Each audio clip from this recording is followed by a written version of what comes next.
let Yeah. if not, through Brother Sadat, you guys can reach out to me, and then as the president, I can get involved and see where the lack of communication is, and then I can speed up the process. Bashir Saab, I hope this answers your question. So you have to have bank letter, well, in other words, statement of financial support. You have to have personal statement of purpose, and then you have to have English proficiency. Those are 3 documents that we need. The rest is just a paperwork. Okay, what about the English proficiency test for IELTS? How much it will be like that? That's a good question. Apologize, I don't have the numbers in my head. I can share the information. Yeah, if you go to our website and admission requirement, then there's a table there. Then you will see for English proficiency for Duolingo it is 90 and above. Yes. And for IELTS it is 5.5 and above. And then there are other also. You can go and then take a look at our admission requirements. Yeah, just go to website, and then you will have the list of all those 6-7 different testing agency and a cutoff score that we're accepting. And Mr. Bashir Saab, you have more questions? Yeah, yes, the last one it might be. Do you have library over there at your university? Oh yeah. We have a reference library. Physical library is small, but we have one of the most world largest library. It's EBSCO. I'm sure everybody knows about EBSCO. All those big universities using it, online library. So you have fully downloadable textbooks and articles and reference materials. And that is also integrated into curriculum. So it doesn't matter whether you're Pakistan or in America, you can always log into the library. Huge library. Like, as I said, it's one of the largest in the world. It's EBSCO. Again, you can go to the website, or I can send some link to Brother Sadat, and he can forward that to you. Sure. Our library, not only that we have fully downloadable, searchable library, but we also have an access to recent doctoral theses in the field. So let's say if you're studying in computer science or whatever, and if you want to know the recent trends in academia, then you'll log into a database called ProQuest, and that's where you will see all those recent doctoral theses in the field. Okay, Yeah. and I see Ghulam Jilani. Yes, Ghulam Jilani is next. Assalamu alaikum, everyone. Welcome, Salam. Sir, I have a question. If some student is a transfer student and he wants to transfer his admission from school A to West, then what is the criteria for him? And Good question. Good question. Application is the same thing. You have to still go through the application admission. However, the good news is that if you're once admitted by an American college or university that is accredited, okay? If you were once admitted, or if you're transferring from existing American college or university that is accredited, okay? Then we no longer ask for English proficiency.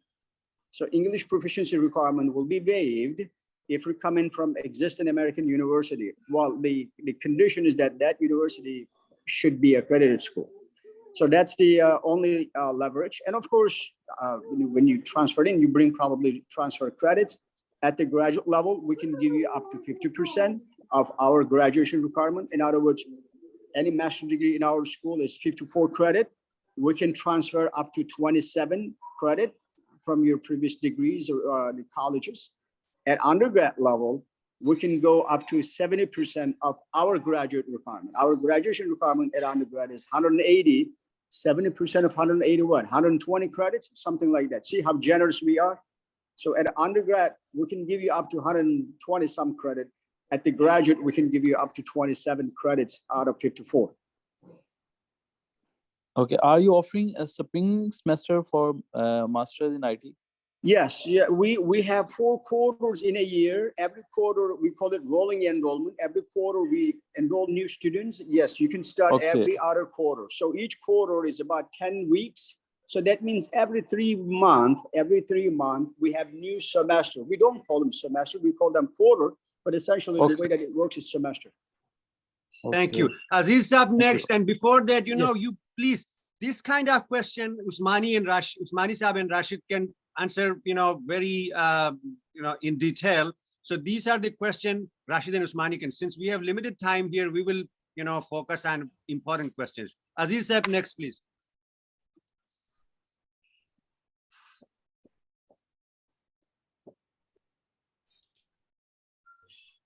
We cannot hear you.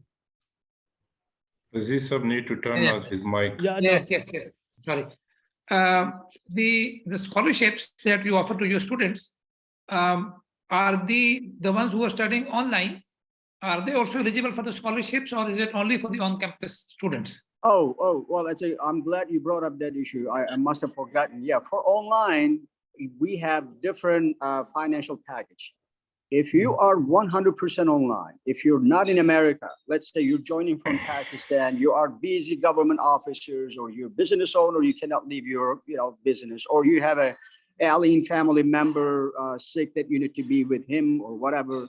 So whatever the reason, or you try to get a visa being denied several times, and you said, what the hell with America, I'm not going. Okay, so whatever the reason that you don't want to come to America, you can 100% complete entire degree online, and then you pay only 30% of the regular tuition. We take 70% off. This is for everybody. We call them global campus students. Global campus students, if they're not coming to America, if they're joining their program and then have the ability to complete entire degree online from their home country, they get 70% off. So imagine a master's degree, if you're not paying 70, only paying 30%. So that means in as little as $6,000, you are getting an accredited American degree from Washington University of Science and Technology. So put that in perspective. So those who don't want to come to America for whatever reason, or cannot come to America, so we're making it such an affordable. The reason why we do that is because online education, the cost of online education to us is fixed. Adding a new seat into the class, virtually we have no additional cost to us. Okay, so because we have one of those standard platforms like Canvas. I'm sure Sadat knows Canvas. All those big universities, they're using the same system. Yes. So once you integrated that Canvas into your teaching platform, whatever, your fixed cost is the same whether you have 1 student or 20,000 students. Okay, so therefore, with that affordability, we're able to reflect this portion of the saving back to student. So we're not charging student full tuition. We're giving them 70% off. All they have to pay is 30%. And then you can finish entire degree online. We'll ship the diploma to your home address. Okay, well, I guess First, Mehak study time. Mehak Malik had a question. Let us take her question, then we will go back to you. Thank Okay, you. Mehak, please go ahead.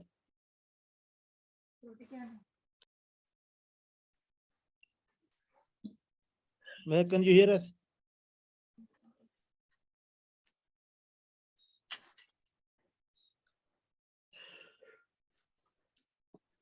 We cannot hear her. Please go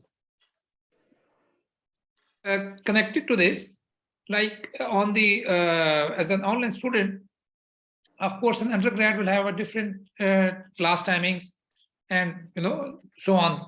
But what is the an average or a regular hours that one should expect to spend in a class as an online student?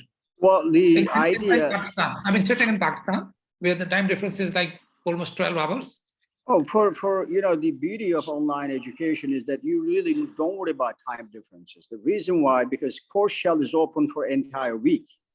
Okay. So when the course shell is open on Monday until Sunday night, Sunday 11:59 p.m., then student can see entire week. Oh, Wednesday night, I have to turn in this assignment, or Friday, whatever that is, right? Whatever the time, the differences. But the beauty about online is actually to eliminate these time differences. So you log into system. For example, we have exams. Exam is not tied to time zone. Exam is timed to within the exam. So let's say exam is 30 minutes, right? When students start the exam, that internal clock starts counting the time, right? So as long as student is able to do the weekly timing, not daily. Okay, so the weekly timing within that week, student can adjust his own pace. Okay, so you can say, hey, I'm going to do my homework on Wednesday, because the homeworks are not marked with the day. It's time homework, 30 minutes, 1 hour, whatever. So when student starts the clock, that's when the system is going to time the exam. Yeah, so you understand, it's not like a physical class. So in physical class, teacher comes in and then you have, whatever, the Wednesday morning. No, in online, that's the beauty of online. Online is at your own pace. You log into the system within that week, as long as you do what teacher says within that week, that's how it goes. Yeah, but I'm sure the system provides some solutions for the questions that a student may have. Oh yeah, while yeah. studying. This is a well-known platform, Canvas. Every time students submit something, faculty gets a notification. If faculty grades student submission, student gets a notification. It's very interactive system. Okay. So don't worry about a time differences because we go then weekly, not daily. Okay, so as long as within that week, as long as student is able to log into system and either take exam or submit homework or answer the question, that's good enough. Student doesn't have to keep the daily tab on assignment because it doesn't work on a daily structure. It works on a weekly structure. Yeah, thank you. And May I just ask one more question about the scholarships? You said that in the first quarter, you offer 50%. Yeah, this is for residential. This is for those coming to America. Yes, but is that automatic or does one have to earn that? When is that automatic that every student gets 50% scholarship? Exactly. Every single student who's coming to America physically joining the program gets 50% off. It's automatic. The first quarter. Yeah, no qualification. And The only qualification is to be the first quarter student. In other words, just you come to America, say hi, then you get it. Okay, so practically one pays 50% of the fee for the first quarter. Yes, and first then quarter. they have to earn it. Then second quarter, we're hoping that student will get some academic scholarship because first quarter we're taking the financial burden out 50%, right? Yeah, okay.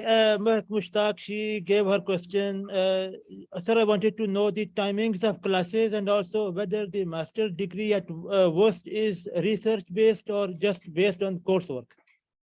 Oh, no, we're not a research university. Yes, there are capstone classes in every single discipline at the master level, MBA, MSIT, and cybersecurity. In those main disciplines, including the specialization concentration, we have capstones. We have about 12 capstone in 12 different concentration, but those capstones actually not a research class. Those capstone are the courses that teach you how to apply this methodology that you learn in the rest in a previous 11 class. So master degree, you have 12 courses. The last course is capstone. The first 11 course, you learn something. You learn theory, practical, whatever. So the last course that's the reason why we call them capstone. Capstone is giving student a chance to go through what we call culminating experience. In other words, student apply the theory methodology in that class for the first 11 classes that they learn, right? So it is, we're a career-focused university. We're not a research institution. So everything we do, everything we teach in the classroom, we make sure that there's application in the job side. So as my boss, Mr. Hanif said, our purpose is to stimulate or emulate or copy the job side, the work side into the classroom. So that student will feel comfortable right after they graduate. They will feel comfortable when they sit in the job during the first day. That's our model. Okay, Bashir Sahab has a question.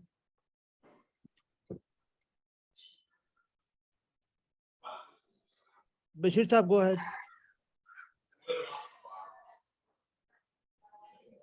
I was just asked to offer J visa for the research purpose like that. If somebody Yes, wants, we do. We have different categories of J visas. In fact, now we have 3 visiting student and scholar from Korea. I don't have the detail. Yes, we have. I think before the pandemic, we had about 30 some students from Korea. So we have a good relationship with Korean government. We get all those J1s. For the detail, Sadat brother, please do not forget. I'd like to get Dr. Choi maybe sit down with you and then explain the detail. Okay. I have 5 students ready to come for J visa. If you can, Awesome. They are doctors. They are doctors in Pakistan. They did their MBBS over there, and they are ready to come over here on J Well, visa. again, I'm hesitant to provide detail because that's the area that I have least information and I don't feel comfortable telling anything. But in principle, yes, we had a lot of students from Korea. So I will have Dr. Cho sit down with Mr. Sadar and explain him the mechanics of that. Okay, we can talk about it like in Yeah. the next sessions. Yeah. Sadat bhai, I wanted to know about something. I have a Sure. single question. I wanted to know if a new student wanted to enroll in, for example, BSc cybersecurity or computer science, what is the minimum marks or performance or scores that are required from a student in Pakistan? Okay, good question. Every single class has a predefined syllabus. In that syllabus, you will see, let's say, attendance is 15% of total grade. Then you have 3 exams. Each exam is 10%, so 30% the exams, and then you have project, and then you have presentation. So each class has a predefined syllabus. In this syllabus, you have rubric, grading rubric. So the performance expectation is based on those rubric. And how did I come up with that rubric? Is each rubric is aligned with the program objective. So in other words, we have university mission. And a university mission is like a blood in your body. It gives the definition of the program objective, right? So then the program objective is drilled down to individual course syllabus. So each course syllabus will have a different rubric, but those rubrics are simple. So let's say take an exam, giving presentation, completing the project, and then taking the final exam. Well, final exam, don't worry about final exam. We don't have final exam stigma. We have typically final project. So you might end up working with a group of students. So you're not going to be left alone. So there will be always a team of individuals that you will be part of it. And then when you have this group project. No, actually, thank you for letting me know, but actually I wanted to know a student's marks in Pakistan. You know, Student what? So he wants, actually, Dr. Bark, he wants to know what are the requirements to enroll in bachelor degree or master degree in our program. Oh, yeah. Well, maybe I missed it. Okay. Well, the bachelor's degree, you have to have a high school graduate, right? So you have to have a high school diploma. For the master degree, you have to have a bachelor degree. That's common sense. So if you have a Pakistani bachelor's degree, then what we do, we send that to what we call as credential evaluators in America. So they evaluate your bachelor's degree in Pakistan to make sure that it is equivalent to US bachelor degree. So the magic keyword that we're looking at, it should say, evaluation report should say equivalent to US bachelor degree, not 120 credits or not 4 year or whatever. The magic word, it should say equivalent to US bachelor degree. So if your bachelor degree by the third party credential evaluators come up with that statement, says it is equivalent to US bachelor degree, then you're qualified to go master degree. So And there is no minimum school, GPA. There is no minimum GPA requirement. Oh, no minimum GPA. You're absolutely Okay. right. All we need is a bachelor degree that is equivalent to US bachelor system. Okay. And for high school, we don't do these evaluation because high school system, there's no way to say equivalent whatever. But what we need a translation and notarized English version of your high school that shows that you actually finished high school. So notarized, translated, notarized copy of your high school diploma. Okay. Got it. Thank you. Any other questions? Usmani Sahib, I don't know where did Hassan go. Our Hassan had a question and he always raises really, kind of relevant and important question. Yes, I don't I have a busy question. somewhere. Very busy. Hassan Usmani. I have a question. Okay, Rashid, Yeah, go yeah. ahead. Here in Pakistan, we have few students who have been granted language proficiency certificate from their institution they last attended. Whether it is acceptable for the admission or they need to appear in Duolingo or IELTS. Well, actually, yes, that student has to get I know there are some schools that are doing it, what they call is the medium of instruction. But our accrediting entity, they don't like these things. Otherwise, you're getting into a territory that you have to verify everything. So therefore, to make it simple and equitable and transparent, they say that they have to get TOEFL score, or if we have an American language school there in Pakistan, let's say a chain, let's call it, what do you call it, Burnett. Let's not a brand. What is the brand? Let's say Kaplan Language School, right?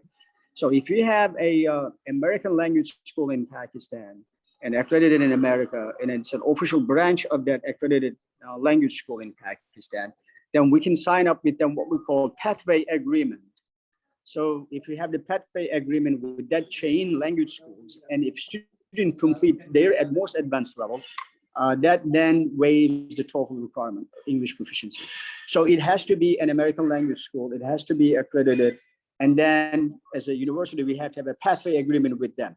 And that will help students to, go through the admission without taking TOEFL test. That takes out the burden. Otherwise, yes, you have to take the TOEFL test or equivalents. Okay, so we are nearing the end of the second time limit as well. So please, if you have any questions, any more questions, please go ahead, and this is the time. I just wanted, if nobody is asking any question, I just wanted to really thank you, Dr. Hassan. This was really, I did not expect that you would have time, because on weekends you people are really busy, and our really huge thanks for that, for taking time out of your this hectic schedule, and yourself and Mr. Hanif. And this was really, and thank you, Usmani sir, for recording this. I think this was kind of the precise description of each and everything and in fact, one of our important members back in our Pakistan office, kind of the CEO of that office, his father passed away a few days back, so he could not join us. And that was that unfortunate incident kept him away from this very important meeting. So we hope if Dr. Hassan and Mr. Hanif, Dr. Hassan, particularly you, if you will have I thought it's not going to be this a useful session. Very useful session. It was indeed a very useful. And then trust me, there are 15 more students. Had I've been really caught up the whole week.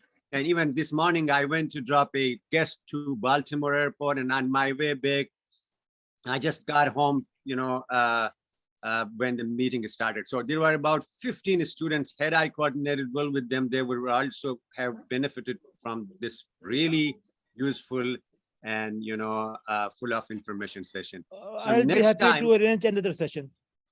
Yeah. I just wanted to humbly request Dr. Hassan, if you could please take time out, in a month's time for this kind of session. Sure, so we can have repeated session of the same Q&A. As long as I get a 24-hour advance notice from Sadat or from UConn, sure, I'll make myself available. Sure. Well, my time is running now, so I have to go back to my room and get dressed and leave by 11 a.m. So otherwise, Usmani Saib, just finish it. Thank you. Thank you Yeah, very much. so I'm thanking you also for arranging this. And yes, we put, and Dr. Bark put also this one as a highest priority. So let us know that I can be available, Dr. Bark can be available, or anyone from our team could be available also. No problem at all. Thank you. Thank you very much. Thank you very much. Thank you. So, Thank thank you, you everybody. Thank you, everybody. Thank you, Mr. Aziz Hussain. Saib, आपका कल जिक्र खैर हुआ था कल इधर. अच्छा. जुल्फिकार कुरैशी साहब नहीं है, जुल्फिकार कुरैशी साहब. हाँ बिल्कुल. हाँ बिल्कुल. अच्छा. वो पाकिस्तान से हमारे 2-3 साहब आए हुए हैं, तो जुल्फिकार कुरैशी साहब भी उनको मिलने आए थे, तो आपका जिक्र खैर हुआ. अच्छा. कौन आया मतलब? हो सकता है मैं भी जानता हूँ. एक उनको शायद जाहिद रफीक को जानते हैं आप, वो यूएसएड में किसी जमाने में था, जाहिद रफीक. जाहिद रफीक मेरे ध्यान में नहीं आ रहा. अच्छा, जावेद साहब, वजाहत Joseph, how are you? You are muted. Unmute yourself. Yeah, Wajahat, Sufyan, you people have any questions? Adil bhai, I have a question. Yes. ये जो डॉक्टर साहब ने इंग्लिश में पूछूं या सारे उर्दू वाले हैं? अभी तो हम सारे उर्दू वाले। उर्दू वाले हैं। अच्छा, ये मैंने हमारे पूछना चाह पास रहा था 30 कि सेकंड है। अच्छा, ये क्रेडेंशियल असेसमेंट की जो बात की है डॉक्टर साहब ने, ये किस स्टेप पे होगा? ये होगा दाखिले at the time of application. ये हम डिस्कस कर लेंगे, ये आपको मैं सारा बता अच्छा, ये दूंगा। कोई मसला नहीं। अच्छा ठीक है। राशिद साहब को भी आइडिया है जो वहाँ पे ऑफिस में बैठे हाँ जी, हुए हैं। राशिद अजीज साहब, ये राशिद साहब बीच जी, में जी। ये बैठे हुए हैं, आपको आ रहे हैं, इनसे भी कोऑर्डिनेट हो सकते हैं। अच्छा ठीक है। ठीक है, ठीक है। जब तो चले, आपके डॉक्यूमेंट सबमिट होंगे ऑलमोस्ट उसके बाद। 6 seconds to go. Okay, thank you everybody. Thank you everyone. Until we Usmani meet साहब, again. It was really wonderful one. Thank Thank you. you, thank you. From an Okay, incredible- अजीज साहब, अल्लाह हाफिज। अल्लाह हाफिज।